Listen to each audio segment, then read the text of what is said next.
Everyone, मैं प्रियंका स्वागत करती हूँ आप सभी का फिर से एक नए वीडियो में।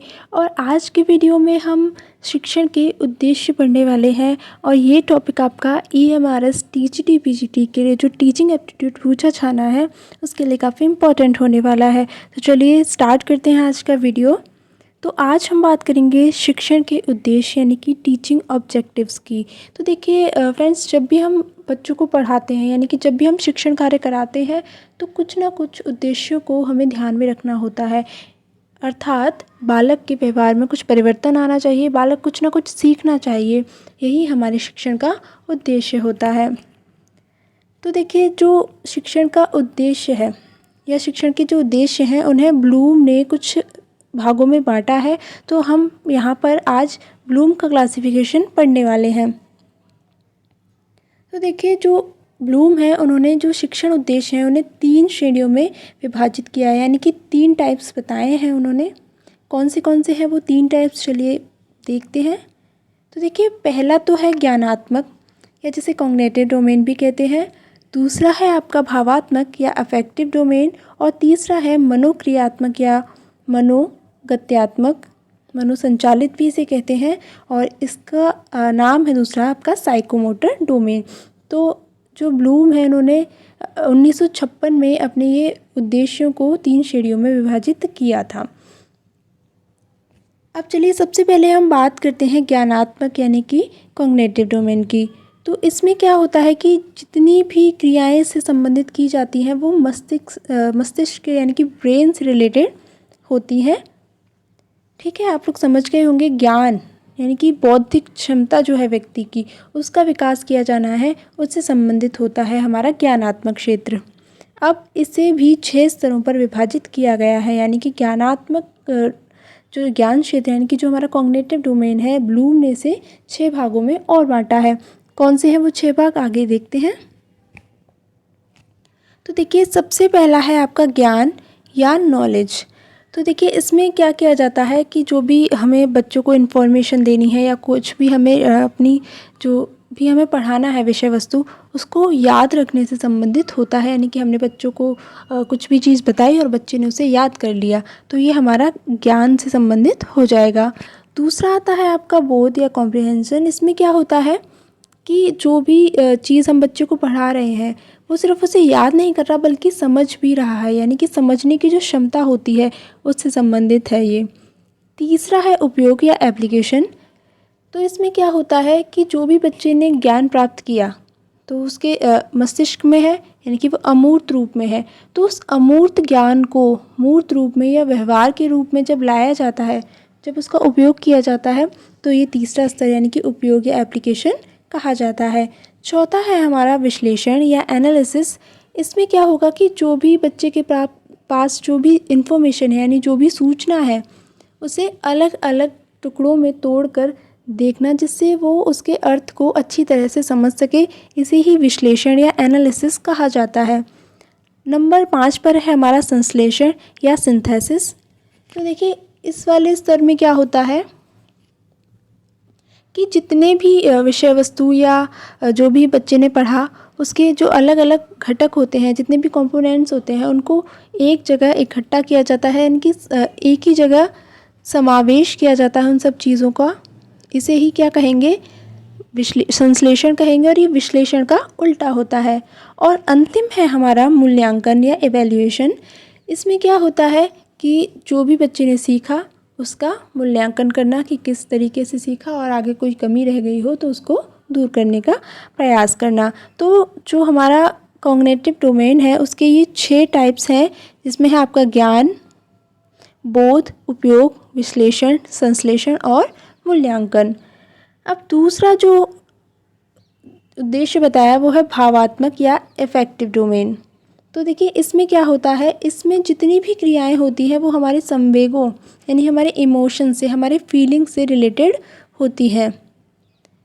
अब जैसे बच्चों में हमें अनुशासन सिखाना है और इसके अलावा उनमें एकता का गुण विकसित करना है, जितने भी वैल्यूज़ वाली चीज़ें आती हैं, नैतिकता वाली चीज़ें आएंगी, वो हमारे इस वाले डोमेन से रिलेटेड होती हैं।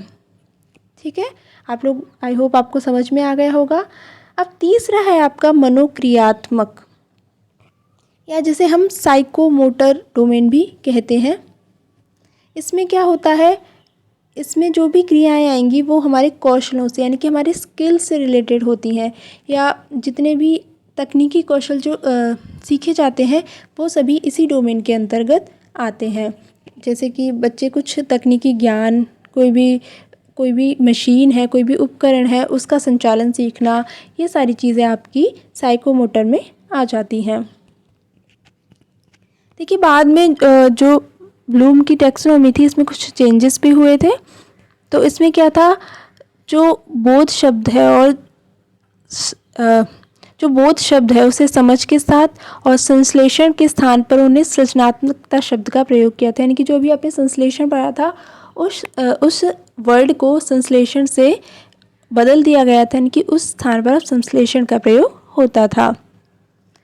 अब चलिए आगे बढ़ते हैं। अब हम बात करते हैं इसी में 3H। ये भी देखिए ब्लूम के उद्देश्यों से ही संबंधित है। 3H, तो देखिए 3H क्या होता है। पहला H है आपका इसमें हेड, दूसरा है हर्ट, तीसरा है हैंड। तो देखिए ये जो 3H है या 3H है, ये आपका इन्हीं तीनों उद्देश्यों से संबंधित है। जैसे कि हेड है आपका, ये हो गया आपका ज्ञानात्मक से, यानी कि जो हमारी सूचनाएं होती हैं वो हमारे मस्तिष्क से संबंधित होती हैं। यानी कि हम जो भी चीज़ें याद करते हैं वो अपने ब्रेन से या हमारे मस्तिष्क से रिलेटेड होती हैं, इसलिए यहाँ पर हेड आ जाएगा। इसके अलावा अगर हम हर्ट की बात करें तो हमारा हर्ट वाला जो भाग है वो कौन सा हो जाएगा, आपका भावात्मक। यानी कि वहाँ आपके इमोशंस आ गए तो वो आपका हर्ट से रिलेटेड हो गया। और तीसरा जो है आपका हैंड, यानी कि हैंड से हम क्या करेंगे, साइकोमोटर वाला जो डोमेन था वो हैंड से रिलेटेड हो गया। तो ज्ञानात्मक, भावात्मक और इसके अलावा तीसरा था आपका साइकोमोटर, ये तीनों हेड, हर्ट और हैंड 3H जिसको हम कह सकते हैं, इससे संबंधित है। आगे बढ़ते हैं। अब हम बात करते हैं लेवल्स ऑफ टीचिंग, यानी कि शिक्षण के विभिन्न स्तर कौन से हैं, इसके बारे में हम जानेंगे। तो देखिए शिक्षण का जो पहला स्तर है वो है स्मृति स्तर, जिसे मेमोरी लेवल भी कहते हैं। और इसके जो प्रतिपादक हैं वो हैं हर्बर्ट। और देखिए इसमें क्या होता है कि ये सबसे प्रारंभिक चरण है शिक्षण अधिगम प्रक्रिया का, यानी कि सबसे पहला और प्रारंभिक चरण माना जाता है स्मृति स्तर। इसमें क्या करते हैं, जो सूचनाएं होती हैं उनको कंठस्थ यानी कि याद करवाने पर, रटवाने पर और बार बार उनका अभ्यास करवाने पर बल दिया जाता है।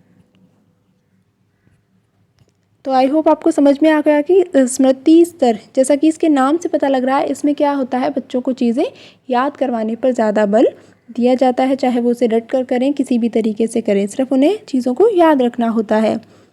दूसरा है हमारे यहाँ पर अवबोध स्तर, या जिसे हम अंडरस्टैंडिंग लेवल भी कहते हैं। और इसके जो प्रतिपादक हैं वो हैं मॉरिसन।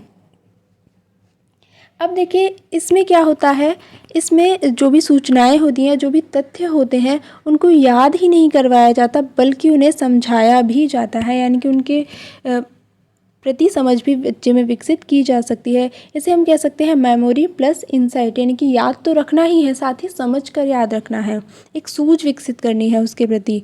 ठीक है, तो यानी कि बच्चे क्या करेंगे, जो अवधारणाएं हैं, सिद्धांत हैं, यानी कि कोई भी चीज़ हो रही है उसके पीछे क्या रीज़न है, उस चीज़ को उन्हें समझना होता है। जैसे आप न्यूटन के लॉ ले सकते हैं, तो क्या है, सिर्फ लॉ हमें याद नहीं करवाने हैं, उन लॉ में है क्या, वो किस तरीके से है, ये सारी चीज़ें हमें बच्चों को समझानी होती है। तो ये हो गया आपका दूसरा अंडरस्टैंडिंग लेवल। तीसरा जो लेवल है वो है चिंतन स्तर या रिफ्लेक्टिव लेवल, और इसके जो प्रतिपादक हैं वो हैं हंट।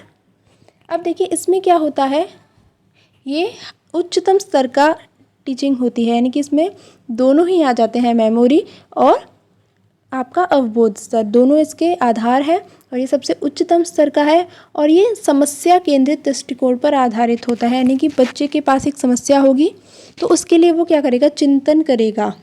सिर्फ याद करने से या समझने से तो समस्या का हल नहीं हो सकता, समस्या का हल करने के लिए बच्चों को क्या है, चिंतन करना पड़ेगा। और इसके लिए जो हमारा क्लासरूम का एनवायरनमेंट है वो एकदम खुला होना चाहिए, बच्चों को अपने आप से चीज़ें करने की छूट होनी चाहिए। ये नहीं कि वो सिर्फ टीचर आया, क्लास में लेक्चर दिया और चला गया और बच्चों की कोई बात नहीं सुनी जा रही है, तो ऐसा माहौल नहीं होना चाहिए। तो ये है हमारी रिफ्लेक्टिव लेवल की टीचिंग।